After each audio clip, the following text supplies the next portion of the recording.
دیکھ لینا بخاری اور مسلم کی متفق علیہ حدیث ہے کہ میری بیٹی فاطمہ جنتی عورتوں کی سردار ہے، اور جامعہ ترمذی کی صحیح حدیث ہے کہ حسن و حسین جنتی نوجوانوں کے سردار ہیں۔ لیکن اسی فاطمہ سلام اللہ علیہا جو جنتی عورتوں کی سردار ہے، اس کے بارے میں صحیح بخاری اور صحیح مسلم کے اندر متفق علیہ حدیث ہے کہ آپ صلی اللہ علیہ وآلہ وسلم نے فرمایا، اے میری بیٹی فاطمہ، میرے مال سے جو کچھ تو نے لینا ہے مجھ سے لے لے، اگر اللہ کے حضور تو پکڑی گئی تو میں تیرے کچھ کام نہیں آؤں گا، میرے مال سے جو مرضی لے لے۔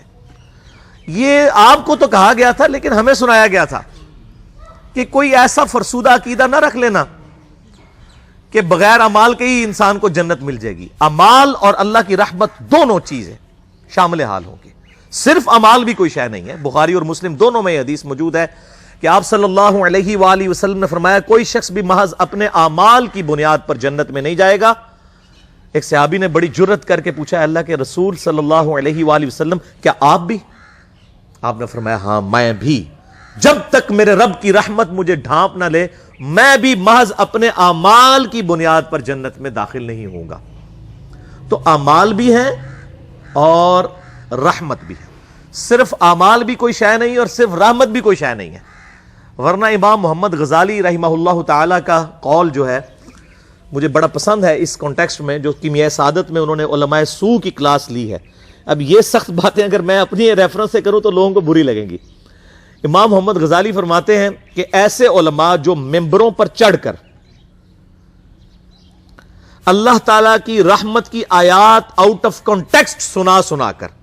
قرآن حکیم میں جہاں پر بھی رحمت کی آیات اور توبہ کی آیات آئیں وہ اس اعتبار سے آئیں کہ جو توبہ کرنے کے بعد اصلاح کر لے۔ پورے قرآن میں کوئی ایک آیت بھی ایسی نہیں ہے کیٹیگوریکل کہ انسان اپنی اصلاح نہ کرے اور اللہ تعالیٰ فرمایا کہ میں اپنی رحمت کے دروازے اس کے لیے کھول دوں گا، قطعاً ایسی کوئی آیت نہیں ہے۔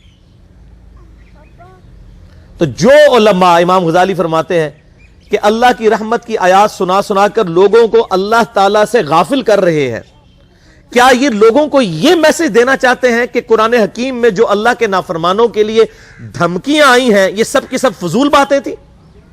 اور انبیاء کرام علیہ السلام جو اللہ کے عذاب سے ڈراتے رہے یہ صرف شغل میلہ تھا اور آخرت میں کوئی پکڑ نہیں ہونی؟ ایسے علماء واجب القتل ہیں۔ یہ امام غزالی فرما رہے ہیں کہ حکومت وقت کا کام ہے کہ ان پر توبہ پیش کرے، ورنہ ان کو قتل کروائے، ان علماء کو جو اللہ تعالیٰ کا یہ غلط تصور پیش کر کے لوگوں کو اللہ کا باغی بنا رہے ہیں۔ اور اکثر وائزین اس وقت یہی ہیں اور لوگ انہی کی باتوں کے اوپر خوش ہیں،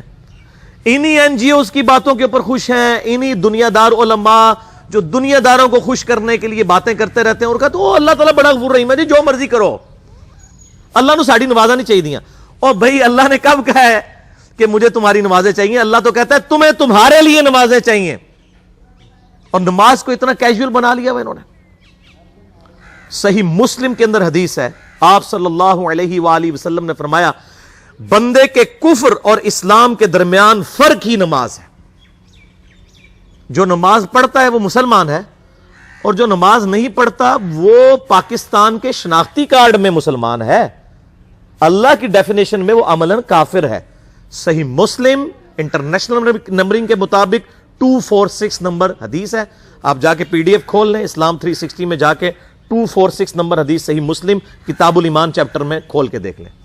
کہ بندے کے کفر اور اسلام، شرک اور اسلام کے درمیان فرق ہی نماز ہے۔ آپ بے شک اپنے آپ کو مسلمان کلیم کرتے رہے، لیکن وہ شناختی کارڈ والا مسلمان ہے،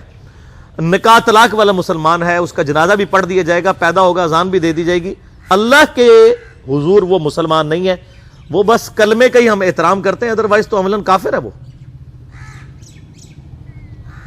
اسی طریقے سے جامعہ ترمذی میں حدیث ہے، سنن نسائی کے اندر حدیث ہے،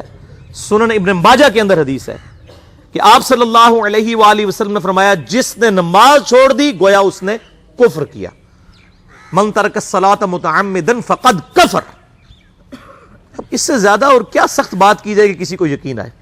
کہ جس نے جان بوجھ کے نماز چھوڑ دی اس نے کفر کیا۔ اب جان بوجھ کے یہ نہ سمجھیے گا کہ جی میں بال بچیاں دے کمائی کرتا رہنا تھا، منو ٹائم نہیں ملتا۔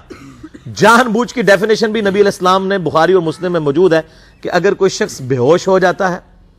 یا سویا رہ جاتا ہے، یہ دو آپشنز ہیں، یا تیسرا آپشن ہے وہ بھول جاتا ہے، تو جیسے یاد آئے اسی وقت وہ والی نماز پڑھ لے۔ لیکن جو شخص دنیا کو ٹاپ پرائرٹی مانتا ہے، اپنا آفس چھوڑنے کے لیے تیار نہیں، اپنا کلینک چھوڑنے کے لیے تیار نہیں ہے، اور اپنی دکان چھوڑنے کے لیے تیار نہیں ہے نماز کے لیے، تو ظاہر ہے کہ وہ تو اپنے آپ کو دھوکہ دے رہا ہے۔ اللہ تعالیٰ تو اپنے معاملات کے اندر بالکل اسٹریٹ فارورڈ ہے، بالکل یہ ذہن میں رکھ لیں۔ جامعہ ترمذی میں صحیح سند کے ساتھ موجود ہے، عبداللہ بن شفیق تابعی رحمہ اللہ تعالیٰ کہتے ہیں کہ صحابہ اکرام علیہم رضوان صرف نماز کے چھوڑنے کو ہی اعمال میں سے کفر سمجھتے تھے، یعنی وہ کسی کو نماز پڑھتا ہوا دیکھتے تھے تو کہتے تھے یہ مسلمان ہے، اور کسی کو نماز پڑھتا ہوا نہیں دیکھتے تھے تو وہ کہتے تھے یہ کافر ہے۔ یہ جامعہ ترمذی ہے، یہ کوئی سٹوری بک نہیں میں سنا رہا آپ کو۔ مسند احمد میں صحیح سند کے ساتھ حدیث ہے، نبی صلی اللہ علیہ وآلہ وسلم نے معاذ ابن جبل سے فرمایا، معاذ اللہ کے ساتھ کسی کو شریک نہ ٹھہرانا، خواہ تمہارے ٹکڑے ٹکڑے کر دیے جائیں، تمہیں سولی پہ چڑھا دیا جائے، تمہیں آگ میں جلا دیا جائے، اللہ کے ساتھ کسی کو شریک نہ ٹھہرانا، اور معاذ نماز بھی نہ چھوڑنا، کیونکہ جس نے نماز چھوڑ دی اللہ تعالیٰ کے ذمہ کرم سے وہ نکل گیا، اللہ کے حضور اس کے لیے کوئی حصہ نہیں ہے جس نے نماز چھوڑ دی۔ کتنا کرٹیکل ایشو ہے۔ اور اسی طریقے سے مسند احمد میں ہی ایک اور حدیث ہے کہ آپ صلی اللہ علیہ وآلہ وسلم نے فرمایا، جس شخص نے اپنی زندگی میں نماز کی حفاظت کی، قیامت والے دن وہ نماز اس کے لیے نور ہوگی، نجات ہوگی، اور اس کے حق میں دلیل ہوگی، اور جس نے نمازوں کی حفاظت نہیں کی اس کے لیے قیامت والے دن کوئی نجات، کوئی نور اور کوئی دلیل نہیں ہوگی، الٹا اس کا حشر قارون، فرعون اور ابی ابن خلف کے ساتھ ہوگا، والعیاذ باللہ تعالی۔ یہاں تو ہم کہہ دیتے ہیں یا اللہ جو کچھ بھی ہے تیرے محبوب کی امت سے ہے، یعنی یا اللہ ہم نے تو اپنی اصلاح کوئی نہیں کرنی، ہمیں اسی طریقے سے ہی قبول کر لے، والعیاذ باللہ تعالی۔ اور کچھ ویسے علماء کا بھی اس میں بڑا برا کردار ہے کہ انہوں نے نماز کو بھی اتنا مشکل فرض بنا کے پیش کیا ہے کہ ایک عام آدمی کے لیے، اور جو دنیاوی معاملات کے اندر بھی انوالو ہے، اور کسی ایسی عورت کے لیے جس کے کئی بچے ہیں، مطلب اس روٹین کے اندر اس نماز کو مینج کرنا مشکل ہو جاتا ہے۔ ہمیں تو عشاء کی صرف 17 رکعتیں بتا دی گئی ہیں، حالانکہ 24 گھنٹے کے اندر ٹوٹل نماز کی رکعتیں 17 ہیں جن کی اکاؤنٹیبلٹی ہے۔ اور میں یہ بڑے یعنی وثوق کے ساتھ ایک ذمہ دار مبلغ کی حیثیت سے یہ بات کر رہا ہوں۔ آپ صحیح بخاری اور صحیح مسلم کھول کے دیکھ لیں، فرض نمازوں کی تعداد جو ہے وہ 5 آئی ہے، اور ان کی رکعتوں کی تعداد بھی بیان ہو گئی ہے۔ فجر کے 2 فرض، ظہر کے 4 فرض، عصر کے 4، مغرب کے 3 اور عشاء کے 4، اور سفر میں سارے 2 فرض ہیں، مغرب کے 3 ہیں۔ یہ ٹوٹل 17 رکھتے ہیں جن کی اکاؤنٹیبلٹی ہے۔ باقی جنہ گڑ پاؤ گے انہ میٹھا، وہ ساری نفلی عبادت ہے۔ وہ بخاری اور مسلم دونوں میں حدیث ہے، جس نے فرض کے علاوہ 12 رکعتوں میں استقامت کی، اور وہ 12 رکعتیں آپ صلی اللہ علیہ وآلہ وسلم نے پڑھ کے بھی بتائیں، اور امہات المومنین میں سے سیدہ عائشہ نے، سیدہ ام سلمہ نے، سیدہ ام حبیبہ رضی اللہ عنہن نے روایت بھی کی کہ 2 فجر سے پہلے، 4 ظہر سے پہلے، 2 ظہر کے بعد، 2 مغرب کے بعد، 2 عشاء کے بعد، یہ 12 سنت موقدہ۔ جس نے یہ پڑھی اسے جنت میں محل ملے گا۔ اگر کوئی نہیں پڑھتا تو گنہگاری والا معاملہ کوئی نہیں ہے۔ اسی طریقے سے اس کے علاوہ ایک اور وطر کی نماز ہے جو سنت موقدہ ہے۔ وہ سیدنا مولا علی رضی اللہ تعالیٰ عنہ علیہ السلام کا قول ہے کہ وطر سنت ہے، سنت ہے، سنت ہے، مگر اسے مت چھوڑو۔ ہے سنت ہے لیکن تاکیدی ہے۔ آپ صلی اللہ علیہ وآلہ وسلم نے سفر میں بھی وطر اور فجر کی 2 سنتیں پڑھی ہیں، لیکن یہ صرف افضلیت کے اعتبار سے تاکیدی ہیں، ان کی کاؤنٹیبلٹی کوئی نہیں ہے۔ البتہ یہ ضرور ہے، سنن ابی داؤد میں ایک حدیث ہے کہ جس کی قیامت والے دن فرضوں میں کوتاہی نکل آئے گی تو اللہ تعالیٰ فرمائے گا میرے بندوں کی جو نفلی اور سنت عبادت ہے اس کو تول لو اور فرضوں کے ایکویلنٹ قبول کر لو۔ تو آپ اگر یعنی سنتیں پڑھیں گے تو اس کے ایکویلنٹ نفلوں کی کوتاہی پوری ہو جائے گی، ادروائز اکاؤنٹیبلٹی اس کی کوئی نہیں ہے، یہ ذہن میں رکھیے گا۔ صحیح بخاری اور مسلم دونوں میں حدیث موجود ہے، ایک صحابی آئے، انہوں نے کہا یا رسول اللہ صلی اللہ علیہ وآلہ وسلم میں جنت میں جانا چاہتا ہوں، مجھے کوئی شارٹ کٹ بتا دیں۔ آپ صلی اللہ علیہ وآلہ وسلم نے فرمایا اسلام لانے کے بعد نماز، فرض نماز کو قائم رکھ، پھر فرمایا فرض زکوٰۃ ادا کر، فرض روزے دے، روزے جو ہیں وہ ان کو ادا کر اور روزے رکھ۔ حج اس وقت فرض نہیں ہوا تھا، وہ زندگی میں ایک بار ہے۔ تو اس نے کہا یا رسول اللہ صلی اللہ علیہ وآلہ وسلم جتنا آپ نے مجھے بتایا نہ میں اس میں ایڈ کروں گا نہ اس میں سے کوئی چیز مائنس کروں گا، اور یہ کہہ کہ وہ چلا گیا۔ آپ صلی اللہ علیہ وآلہ وسلم نے فرمایا اگر کسی نے کسی جنتی شخص کو دیکھنا ہے تو اس کو دیکھ لو،